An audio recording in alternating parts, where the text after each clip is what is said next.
Hello and welcome to Digital Assets class. First off, let me say I am not a financial advisor. These videos are for educational and entertainment purposes only. I encourage everyone to do your own research and never invest more than you can afford to lose. Okay, today I want to talk about doing your research when it comes to these different digital assets.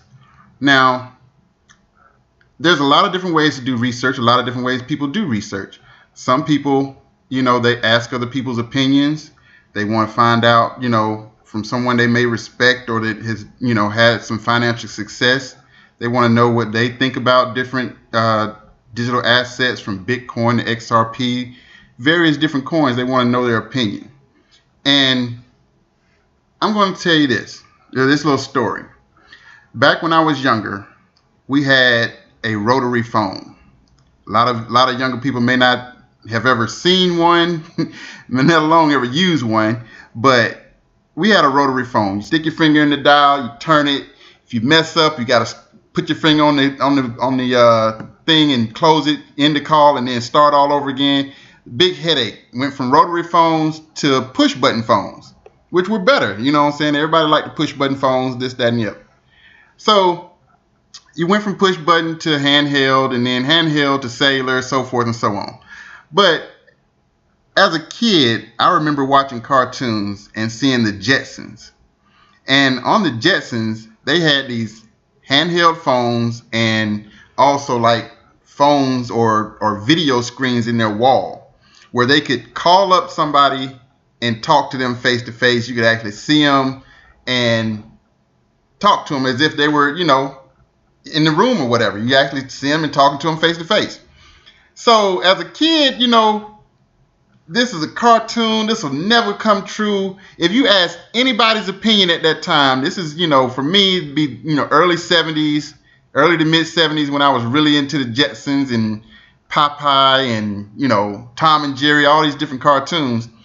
You ask anybody during the 70s what their opinion of that cartoon would be, and they would have said, oh, that's just science fiction. Nobody will ever be able to, talk to each other on a phone. Like, who will ever be able to do that?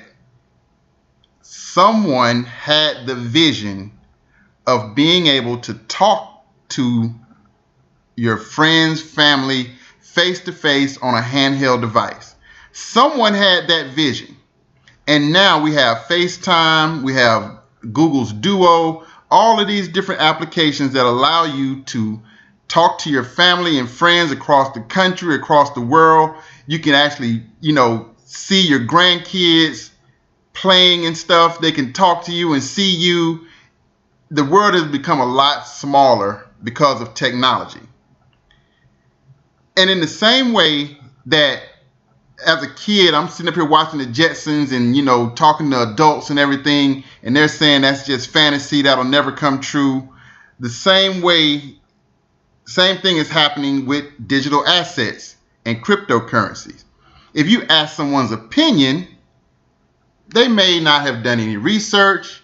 They may not know anything about the industry. They may not know how this technology is changing the world as we speak. So they're giving you just their opinion off the top of their head without actually doing any fact checking. Now, one thing that I want to highlight here, as far as XRP is concerned, you have 10 things that you need to know about XRP. This is from Ripple, the company themselves. The first thing, and you can go on this website, ripple.com insights, and you can actually see this same article. So one of the first things, and I'm not going to read all of the details behind each one, but I just want to go through the 10 things that Ripple feels you need to know about XRP. So number one, XRP is the only digital asset specifically designed for financial institutions and payment providers. That's a fact. Number two, XRP is the most scalable digital asset. Number three, it acts as a bridge between fiat currencies. Number four, XRP enables faster, cheaper, and more reliable cross-border payments. Number five, it's part of an overall network solution for faster cross-border payments. And when they're saying an overall solution, or a network, they're talking about RippleNet, which is the network used in order to transfer XRP cross borders. Number 6, XRP scales faster than Bitcoin. Number 7, it's secure. Number 8, XRP is more sustainable than mined digital assets like XRP. And you can also throw Ethereum in there. You can throw Litecoin in there. There's a couple other assets that are mined. And we talked about this in a previous video, mined digital assets versus assets that are already mined and already have a set circulating supply. Number 9, XRP is the future. Number 10 is pretty easy to buy. Now, when you go through and you start doing actual research and not getting just opinions, you start finding information like this. One thing I wanted to go over, this is on the Daily Hodl.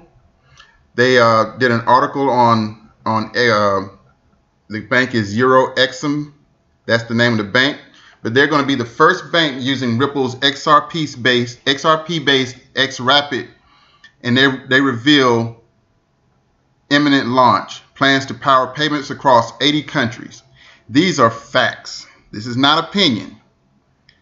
The CEO of the bank, hold on, this is Graham Bright, the bank's head of compliance and operation, not the CEO. This is the bank's head of compliance and operation. Told American Banker it ultimately plans to use the digital assets to power payments across 80 countries to demonstrate the speed and efficiency of cryptocurrency. This is a quote. There's been a lot of talk around the market about how blockchain technology can assist in trade finance. We're interested in moving forward and creating a platform for payments for our clients who are in over 80 countries at the moment, making sure they have a smooth, frictionless way of paying local people. Now, this is fact-based research. This is not going out getting opinion. Even when I'm talking, the majority of the time I'm talking about opinion, what I feel like things are going to go, how I feel like things are going to go. But my opinion is based on research that I've done and not just pulling it out of the thin air. You know, there's a lot of people that, like I said, have opinions about XRP and what blockchain and what cryptocurrencies are going to do. And you need to ask yourself, especially if you're talking to someone, have you done any research in the markets, in the industry? Have you looked at any digital assets? Have you paid attention to what's going on in the news? Another fact here, the SEC, Securities and Exchange Commission, they report examining cryptocurrencies a priority in 2019. So the SEC is serious about forming regulations, setting up guidelines on how these digital assets will operate and function in our economy. People don't do this. The government's not going to waste money, time, effort on something that is not going to be here. If Bitcoin and XRP and all of these different digital assets were just, some fad or some, idea somebody had out there that's not really doing anything, hey, this is just something, this is just going to blow over. This is not going to be anything. The government would not be wasting time, money, and resources and making cryptocurrencies a priority if that was the case. Now, another thing this is the CEO of Ripple. He did the interview with Fortune, and he was telling them that this is the year that wheat will be separated from the chaff. Not many months ago, the media was saying no one will use XRP. Opinion. That's a lot of people's opinion that was in the media, which made for good skeptical headlines. Today, you can't say that, as people are starting to use XRapid because it's better, faster, and cheaper. So like I said, there's a lot of people out here that have an opinion. There are a lot of people that's talking about what's going on in the industry. Like I said, I've had people tell me that, hey, it's going to be something great in the future. Don't worry about investing in it right now. You can always get in later. I've also had people tell me, hey, you put your money into that stuff, you're going to lose everything. Well, I'm here to tell you, I invested in XRP in early 2017, and to this date, I have not lost a penny. I have made profits on XRP. I have not cashed it in, but if I were to cash it in right now, I would still be in profit. These are facts. This is not opinion. So when you're doing your research, just make sure that you actually go through and find information pertaining to what the asset that you're looking at, whether it's Tron, XRP, Bitcoin. Look at what people are actually doing, not what people are saying. There's a billionaire, Tim Draper, I believe his name is. Early on, he bought like $250,000 worth of Bitcoin. Now he's an actual Bitcoin enthusiast. He believes in Bitcoin. He bought $250,000 worth of Bitcoin when it was dirt cheap. He lost it all in the Mt. Gox Bitcoin exchange. That exchange just they lost everything. They were hacked. The exchange lost everything. He lost all of his investment. Now, just to show you how much this man believes in the technology and the future of Bitcoin, he turned around and spent $18.74 million to buy more Bitcoin. He didn't sell at the end of 2017, beginning of 2018, when it was at $20,000, when he would have made a mint. Believe me, he would have made a lot of money off of that $18 million that he invested. But he believed in this thing so much and believes that it's going to go so much higher than what it is right now, he did not sell. Now, even though the prices have retreated, and come down greatly since its height of $20,000, like I said, right now it's around $3,600. Even at that price, that $18 million that he invested is worth over $107 million right now. Now, if that doesn't make you believe in something, what will? Your $18 million investment is now worth over $100 million.